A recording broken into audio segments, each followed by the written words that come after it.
साथियों, अंग्रेजों को हिंदुस्तान छोड़े लगभग 7.5 दशकों से ऊपर हो चुका है, लेकिन एक मुखबिरों का गिरोह, एक गैंग अंग्रेजों ने बनाया था 100 साल पहले। 100 साल इसी साल उनको पूरे हो रहे हैं।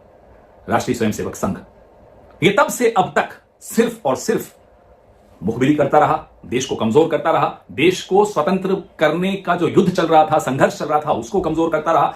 भारत छोड़ो आंदोलन के वक्त तो इन्होंने चिट्ठी लिख दी थी श्यामा प्रसाद मुखर्जी ने अंग्रेजों को कि कैसे इस आंदोलन को कमजोर किया जाए, कैसे इसको सैबोटाज किया जाए। ये इनकी असलियत है। और अब एक बीमार आदमी, पूरी तरह से बीमार आदमी, मोहन भागवत कहता है कि भारत को 1947 में आजादी नहीं मिली। ये शब्द भले मोहन भागवत के होंगे, ये पीड़ा, ये दर्द गुरु गोलवालकर का है। गुरु ये मानते हैं उसको, हमने।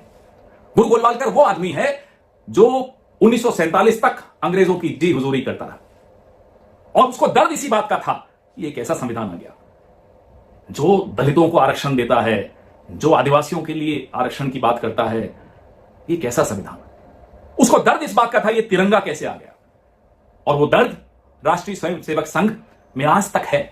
इसी सदी की शुरुआत में 26 जनवरी 2001 को राष्ट्र प्रेमी युवा दल के 3 सक्रिय सदस्य नौजवान लोग घुस गए रेशम बाग में, नागपुर में, और फहरा दिया उन्होंने तिरंगा। उनको जेल करवाई राष्ट्रीय स्वयंसेवक संघ ने। नागपुर की अदालत में बड़ा लंबा चला यह केस, फिर अदालत से वो बरी हुए। दिलीप चत्तानी, बाबा मेंढे और उनके साथी ये अपने आप को राष्ट्रभक्त कहते हैं। इनकी नफरत जो इनके अंदर भरी हुई है कांग्रेस पार्टी के प्रति, महात्मा गांधी के प्रति, सरदार पटेल के प्रति, पंडित जवाहरलाल नेहरू के प्रति, सुभाष चंद्र बोस के प्रति, वो नफरत बार बार अलग अलग शब्दों से दिखाई देती। आप कांग्रेस से नफरत करिए, कोई दिक्कत नहीं, हम लड़ लेंगे आपसे, हम आपको सिखा भी देंगे। लेकिन आपकी ये नफरत जो कांग्रेस के खिलाफ है, ये अब देशद्रोह का रूप ले रही है। तभी मैं आपको बीमार कहता हूं मोहन भागवत जी, यू आर सिक मैन। और इस बीमारी का इलाज ये देश जानता है कैसे करना है। आपकी औकात में अगर आप खुद नहीं रहेंगे तो ये देश आपको आपकी औकात याद दिला देगा। भूलिएगा नहीं।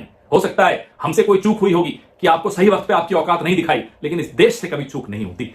इलाज कराइए, आप बीमार हैं मोहन भागवत जी। मोहन भागवत जी, देश से माफी मांगो।